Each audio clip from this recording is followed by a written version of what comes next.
Welcome to Weekly Profit Talk. We do this every single week at 8:30 a.m. Mountain Time on Wednesday.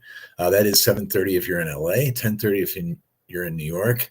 We're coming to you live from the Rocky Mountain region of Colorado Springs. So good morning, welcome. This week's topic is hidden cost centers in your medical practice. And just want to go over some things.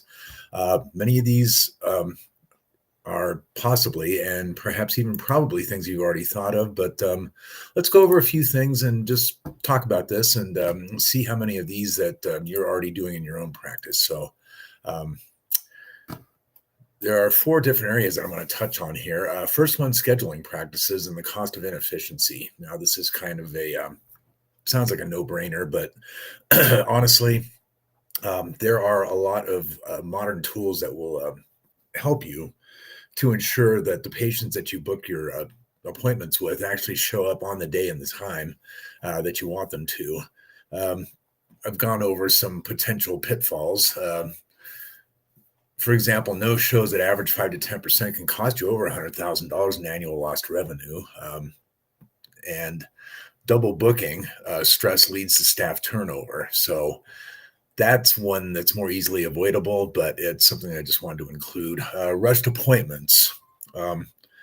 Honestly, everybody knows a doctor that they basically try to book in the morning because by the time 2 or 3 o'clock in the afternoon rolls around, their schedule is totally blown and people are waiting a half hour or longer.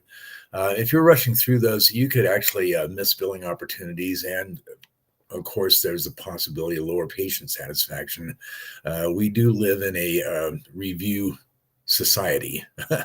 The culture is such that you can't buy a paperclip anymore without somebody asking you if you had a 5-star experience. So certainly you're going to be subject to that as a medical professional providing services. Try this. Implement a wait list that automatically fills cancellations. And also, as a first step, if you have automated reminder systems via text or email, that is actually very helpful. Yeah, I appreciate getting those myself, even though I do get a lot of spam texts these days. But if you're getting a text that reminds you, hey, you've got an appointment tomorrow at 9 o'clock, it's like, oh, yeah, that's right. So it's helpful to get those. And it does quite a bit to improve your patient attendance. To track your no-show patterns and communicate with the patient. There may be something going on there that keeps them from being able to make a scheduled appointment. So taking a couple of moments and just communicating with your patient can be extremely helpful. So next, this is the second thing, supply waste. Do you have stuff in a closet that you basically haven't looked at?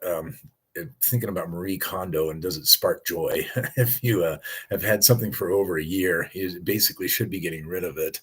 But in the event or in the case of something that you've already purchased via overheads, do you have expired medications, for example? That's not great. And that's a thing that you need to take a look at, certainly. If you've ever heard of just-in-time inventory, Walmart made this famous, and of course, they're not everybody's favorite store. They're not even my favorite store, but honestly, at least while Sam Walton was alive, they created a concept in which they basically put things on the shelves in such a way with the timing due to perpetual inventory practices that kept overheads low in terms of storage. So they have very little in the back, in other words. And just in time at a micro scale for your medical practice is worthy of consideration. Institute monthly inventory counts. You can come up with some sort of a templated checklist. You know what you have to have. So write it down on a document. It can be several pages long or maybe just a couple pages. Go through and do a monthly checklist, and you can assign a specific person that's good at these sort of logistic tasks with something like that. Create a standard for reordering. When you hit the minimum, that's the time to buy. Simple enough. Also, try to trim down the number of vendors that you have, if at all possible.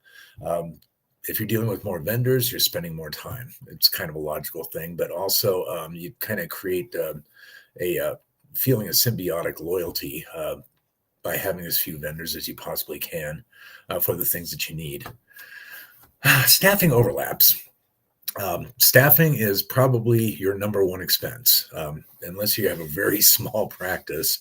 I would say staffing and then taxes, and then everything else kind of falls in behind that. So, have you ever felt like there's too many people at work when it's slow?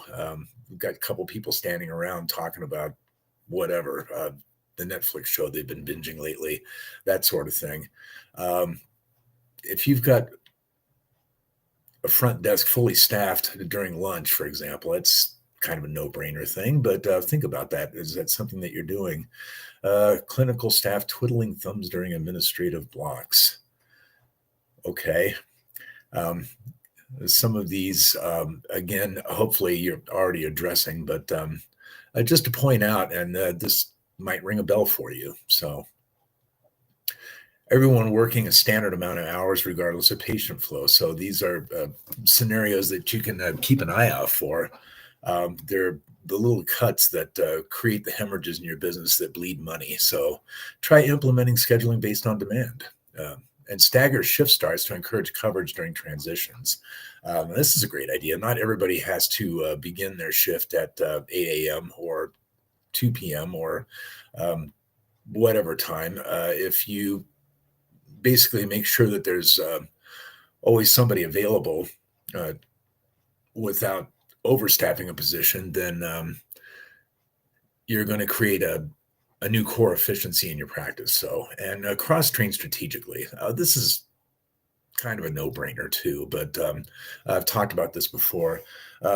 Somebody on the front desk can actually take patients back to the rooms for their visit when the waiting room is busy, as a good example. So, yeah, I just want to throw that out there too. So next, billing processes. And I think this is the big one. If you're still using outmoded methods like paper super bills, press hard, you're making 3 copies, that kind of thing. The cost of aging claims receivables affects your gross revenue as well as drives up costs. Claims denied for simple errors. There's actually an industry average of 15 to 20%. That should bother you. There are things you can do about that. Staff time spent on denials. Money left uncollected. These things are all, again, death by 1,000 cuts, as it were. So invest in a modern billing software and processes with built-in error checking. That alone is going to make a huge shift for you if you're not doing that already. Train staff on proper coding and documentation. And if you have people that are, in fact, sitting around during a slow time, that's a golden opportunity to think about who would be appropriate for this sort of thing. Consider outsourcing to a medical billing specialist or a company when your volume gets to the point where it demands it. So there are a lot of medical billing specialists out there. It's not the same thing as an accountant.